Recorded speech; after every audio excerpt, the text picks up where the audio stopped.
Many of us are uncomfortable discussing. You're going to hear very soon, we will start having those conversations on the hard issues of accountability, hard issues on the fight against graft and stealing of public funds, the hard issues about how those in authority treat citizens, and how security agencies engage with the people, how do the rights of people, how are they moderated. But in the process, we'll also have a very difficult conversation on how the exercise of rights must not injure the national good and hurt innocent people who have nothing to do with what you are aggrieved about.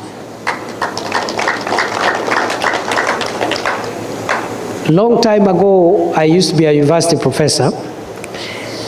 So that's why I've taken that long, but I've finished. I look forward to engaging young people, not just of this university or our higher education institutions, but also our young people who may not necessarily in our institutions, but they are out there and they are looking for the government to listen to them. They are looking for the government to adjust the things that they think we are not doing right. I am going to be part of the solution, just like it was said earlier that we need to be part of the solution, all of us, and stop the blame game. Don't allow young people,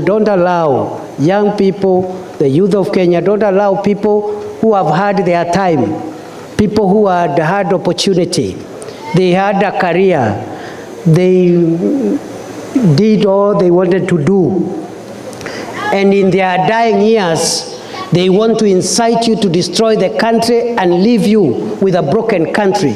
Don't allow people who have had their time to waste your time, because you need your time so that you can also get the...